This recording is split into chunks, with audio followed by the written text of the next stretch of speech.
आज हम बताने वाले केमिकल फार्मूला। तो सबसे ज़्यादा स्टूडेंट को इसी में प्रॉब्लम आता है, और इसमें स्टूडेंट को प्रॉब्लम इसलिए आता है कि बेसिक कंप्लीट नहीं होता है, इस वजह से प्रॉब्लम आता है। तो हम बेसिक चीज़ें बता रहे हैं और काफ़ी आसान तरीक़ा से हम बताएंगे इसको। तो आपको पहले 20 तक सबका इलेक्ट्रॉनिक नंबर यानी एटॉमिक नंबर याद कर लेना है।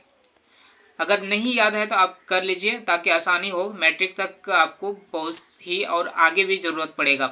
तो सोडियम यहाँ जो है ना, सोडियम का 11 होता है एटॉमिक नंबर, और इसका इलेक्ट्रॉनिक कॉन्फ़िगरेशन अगर निकालने के लिए नहीं आता है तो आप सीख लीजिए।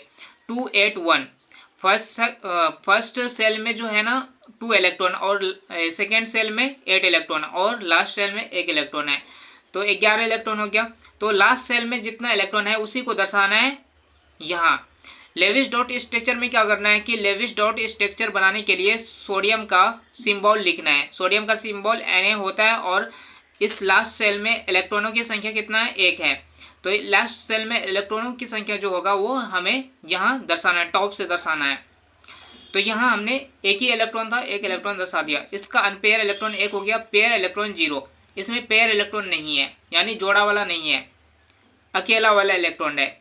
तो इसका वैलेंसी भी 1 होगा, यानी जितना अनपेयर इलेक्ट्रॉन होगा, अकेला इलेक्ट्रॉन, उसको वैलेंसी बोलेंगे। अब यहाँ देखो क्लोरीन 17 है। क्लोरीन का इलेक्ट्रॉनिक कॉन्फ़िगरेशन 287 हो गया। लास्ट सेल में 7 इलेक्ट्रॉन है। लेविस डॉट स्ट्रक्चर बनाएंगे, पहले क्लोरीन का सिंबल लिख लेंगे, उसके बाद हम 7 इलेक्ट्रॉन को दर्शाएंगे। टॉप से शुरू करेंगे। अब यहाँ टॉप से शुरू कर रहे हैं, 1 2 3 4 इलेक्ट्रॉन हो गया, और 3 इलेक्ट्रॉन बच गया है। फिर से रिपीट करेंगे टॉप से, 5 6 7 इलेक्ट्रॉन हो गया। तो यहाँ अकेला इलेक्ट्रॉन 1 बच रहा है ना। तो पेयर वाला इलेक्ट्रॉन का हमें ज़रूरत नहीं है। तो पेयर कितना हो गया, 3, और अनपेयर कितना है, 1। अनपेयर इलेक्ट्रॉन ही हमें चाहिए। अनपेयर इलेक्ट्रॉन को वैलेंसी बोलते हैं। तो यहाँ वैलेंसी मेरा 1 हो गया। तो यहाँ अब मुझे दोनों का वैलेंसी पता चल गया है। वैलेंसी पता चलने के बाद हम इसका बॉन्ड बना सकते हैं, यानी इस दोनों का केमिकल फार्मूला बना सकते हैं। अब सोडियम का सिंबल लिख लेंगे और क्लोरीन का सिंबल लिख लेंगे। तो सोडियम के नीचे जो सोडियम का वैलेंसी है वो लिख देंगे, और क्लोरीन के नीचे क्लोरीन का वैलेंसी लिख देंगे। अब क्लोरीन का वैलेंसी सोडियम को दे देंगे, सोडियम का जो वैलेंसी है क्लोरीन को दे देंगे, एक्सचेंज हो जाएगा। यहाँ क्लोरीन का जो वैलेंसी है वो किसको दे रहे हैं, सोडियम को, और सोडियम का वैलेंसी क्लोरीन को दे रहे हैं। बस यही करना है। जैसे देंगे तो ये हमें सोडियम क्लोराइड मिल जाएगा।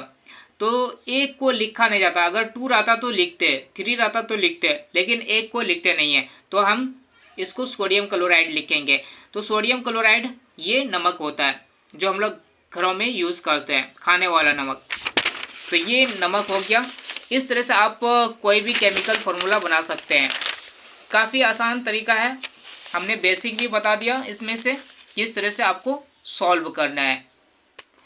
बाकी हम अगले क्लास में और भी केमिकल फार्मूला लाएंगे, और उसे हम इजी वे में बताएंगे, ताकि जितने भी केमिकल मैट्रिक और 9th में यूज़ होने वाला है हम टोटल कोशिश करेंगे कवर करने की, ताकि आप लोग इससे बनाना सीख लो। और ये जितने भी केमिकल इक्वेशन है, समीकरण है, उससे भी हम कवर करेंगे 10th वालों के लिए, क्योंकि 10th में केमिकल इक्वेशन है, उसको बैलेंस कैसे करते हैं वो सारी चीज़ें हम कवर करेंगे।